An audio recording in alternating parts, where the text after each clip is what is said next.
Nepotism is a really dodgy issue, isn't it? If you go back to Plato, when Plato was going to retire from the academy, he gave his position of rank to his nephew, Sisyphus. Have you ever heard of him? No. It should have gone to Aristotle. Aristotle went on to found his own school, the Lyceum. And I mean, basically, the idea of nepotism is that you hand your honours, you hand your big jobs on to somebody in your own family.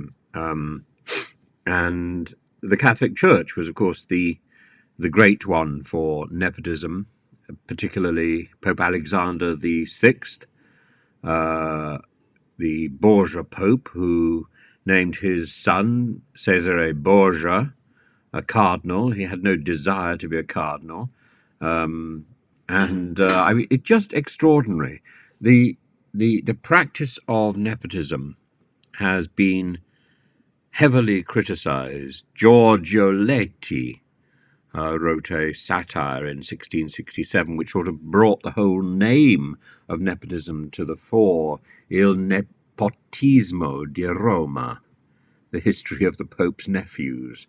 And this then becomes the obsession with the nepotism of the 14th, 15th centuries in Italy.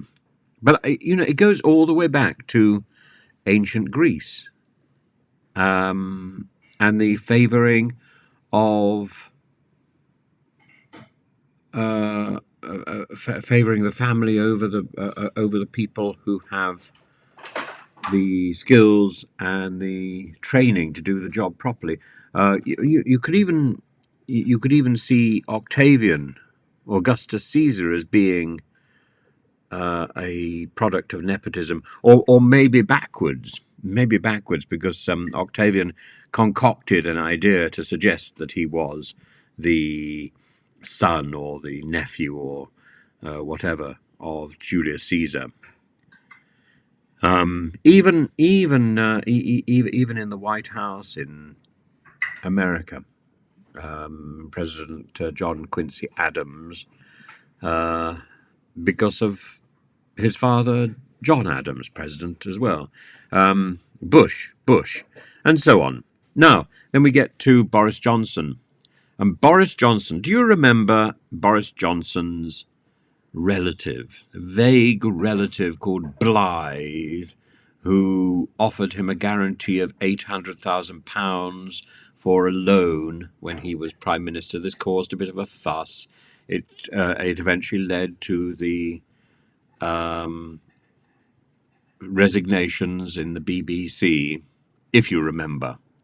Well, it turns out that when Nigel Adams, a minister in the Johnson cabinet, was recruiting,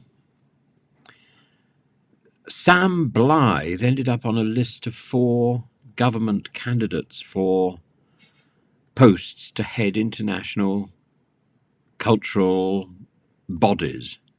Extraordinary.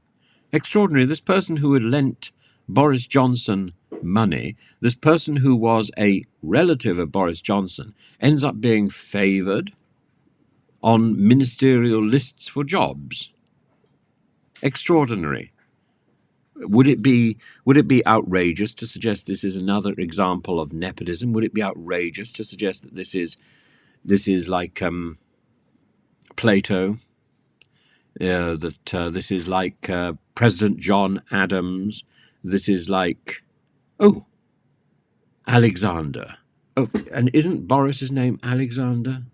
Alexander, the Borgia Pope. Boris, the Borgia Prime Minister.